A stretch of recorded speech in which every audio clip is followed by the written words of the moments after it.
Hello and welcome to the Creation Kit scripting series Papyrus Tutorials. This is the 16th part of the events and functions segment, and we're going to talk about functions with arrays as return values. So, just touching on function return values real quick, in brief. If you want to know more about them, look at one of the past videos. Anyway, return values are values that the function will return on the original function call. You have to specify the return type in front of the function. So let's just look at two that we've used in the past, factorial and Fibonacci. It will return the values at the very end of the call to whatever variable or whatever place is calling that function.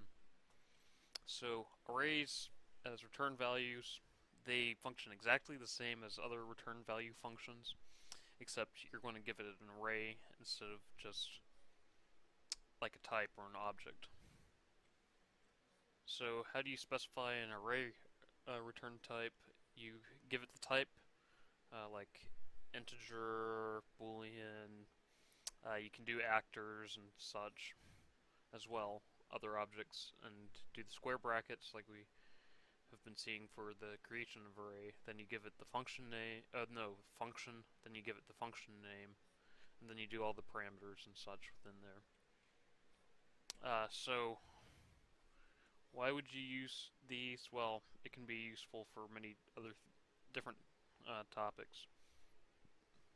I'm not going to go into the specifics in this episode, but because there's so many powerful things that you can do with arrays. We'll be looking at a final project at the end of all the array subsegment. So let's test out arrays as function return values. So going to the barrel that I've been using, I've created a function called FuncArray return script, and let's look here. So I've done some setup work already for our on init event. Let me go through.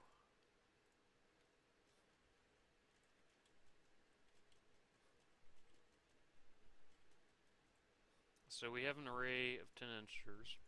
So declaration of array of 10 integers, assign the integer array values in a random order, and then sort the array from smallest to largest.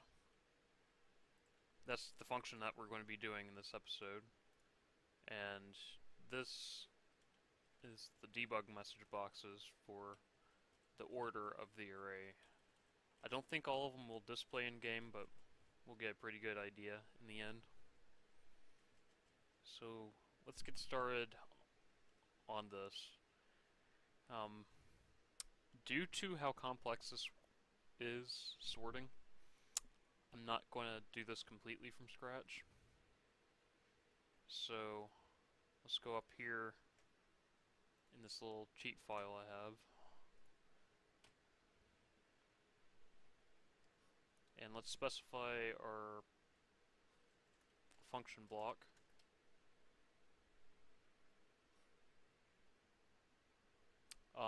As a forewarn, there's going to be some code that might look iffy. I don't recommend doing this style for this implementation that we're going to do for your end product of sorting algorithm, but this will show you the basics for the concepts involved there. So let's do inputs, and we're going to do, for this, it's going to be the array passed in, and then current index defaulted to 0, last array index, you want to pass in the last index of your array for that one. Then current maximum value defaults at 0, This sorting algorithm will not handle negative values, just as another tip. Maximum value index, and this is also defaulted at 0. The purpose of this function is to sort an integer array from smallest to largest. Okay. So we want this block to look at first. Oh, we also want to do our end function block. So what is going on here in this while? Well, we're making sure that the last array index is not in the negative values, because that would cause an array lookup error. For this check, we're making sure that the current index and the last index are the same, and that last array index is 0. So, checks to make sure we are at the smallest value. That's a debug message right there. We don't need that. And what we just want to do in this case is to return the initial array. Now then, while we are sorting,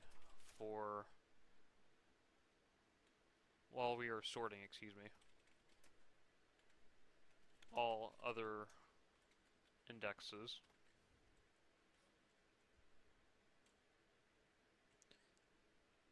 and I'm going to put this here. Don't repeat the following in your mod, because this is really bad practice that we're about to see, but it's there to show the concepts. So it is possible to put a while loop within another while loop. I don't recommend it. It leads to confusing code, and you have to keep track of so much in the process. So let's go over here, take this portion of the while loop, the new one that is. So this is going to be our base case.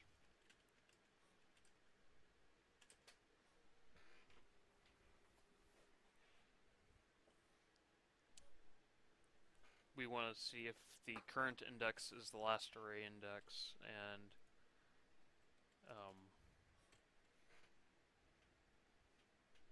I should probably say following.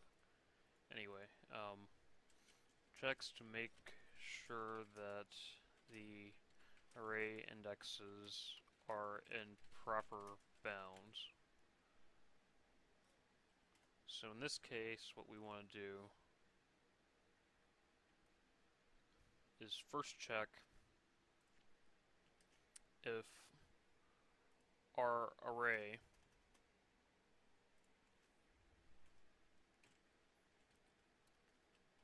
this is going to be a special case, and we want to check to see if the final value is less than our current maximum value.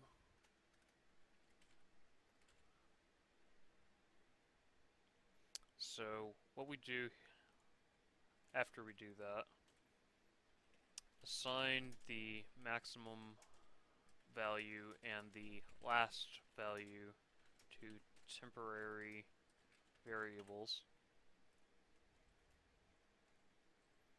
Swap the values.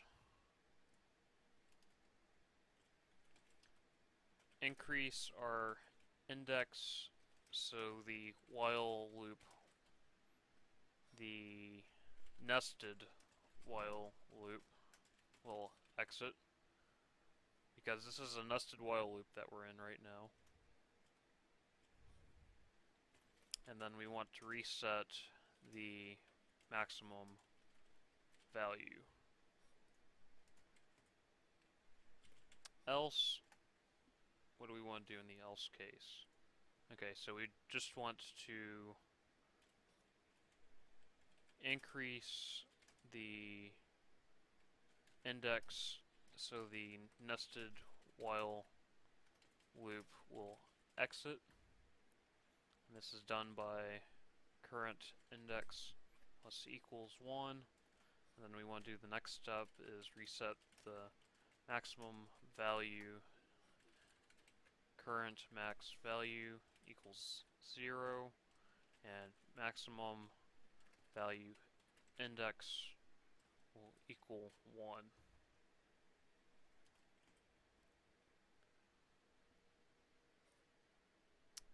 And this is for the nested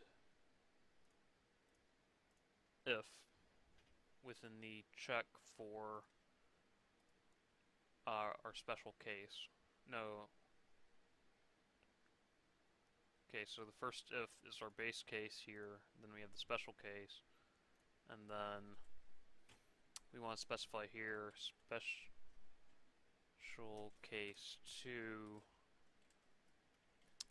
the value of the last array index is greater than the stored maximum value at this point.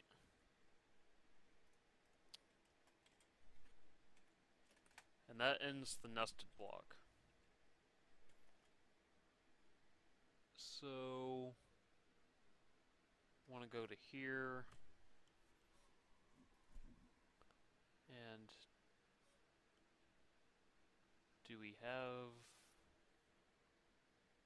Okay, so we need to check to see if the current index is greater than our current value.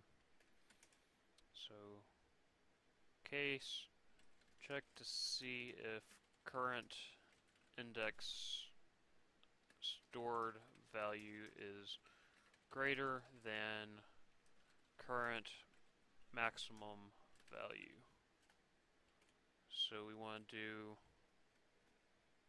else if, and we want to do initial array at our current index, and we want to see if that's greater than our current max value. And what we want to do in that case will be setting our maximum value index to equal the current index. So let's state that. Change the maximum value index to keep track of the current maximum index, which is current index in this case. Then we want to change our current max value to equal the initial. So we want to change the current max value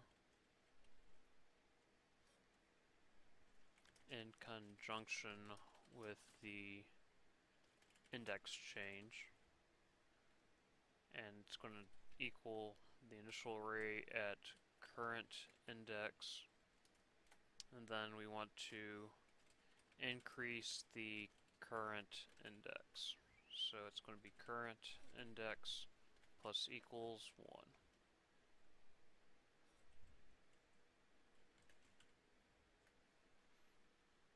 And I believe that's all the steps for that. Yep. And now we go here in the else. So this is the case.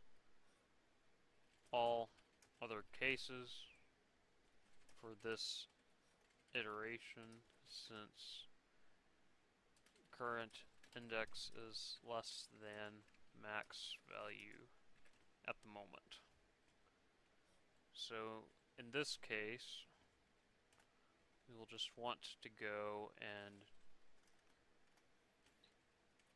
increase the current index. So current index plus equals 1. And that's the end of that. Let's look real quick. See. Okay, so that's the end of that entire segment. So end while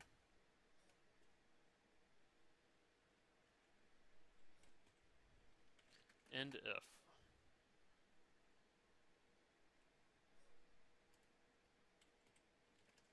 We want to do an end while there, but it's not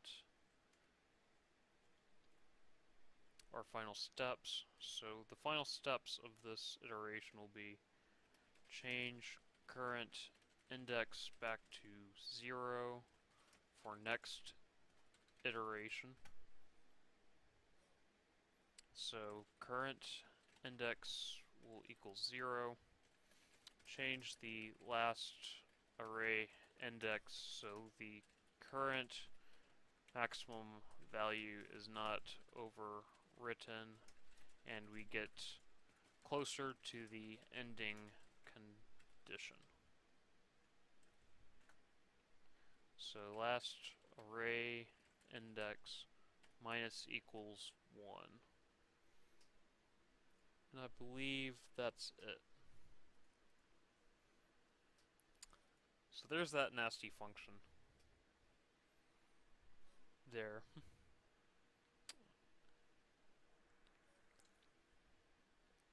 We're going to spend a little time just looking at it now. Notice there's 2 while blocks. Starts on line 43, and this block ends at line 105. We have a second while block starting at line 54 that ends at line 98. It will only execute that block, however, if our last array index is greater than 0. If it's less than 1, we'll just do the return of the array because the smallest value will be in the very first location.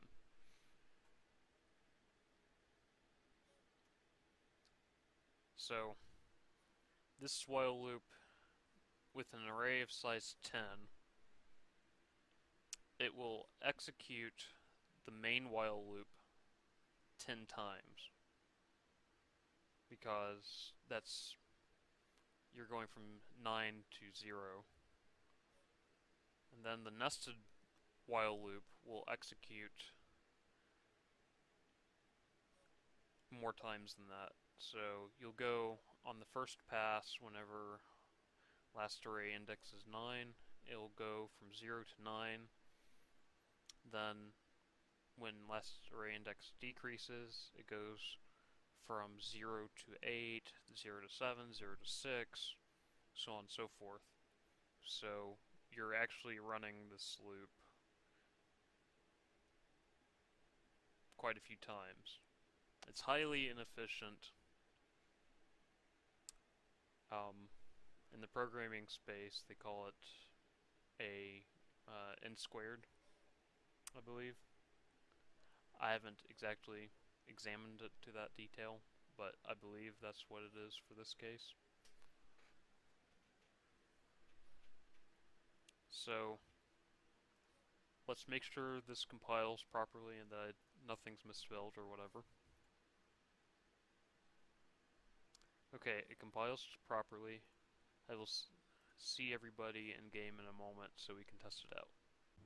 Alright, we are loading up the game and let's see if it sorted everything properly.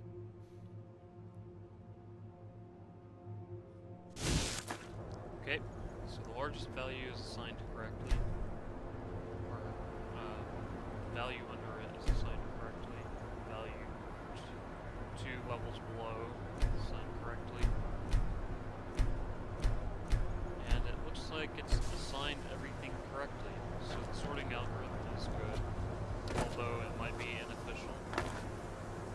Fortunately, most computers can run what we did pretty quickly. If at all possible,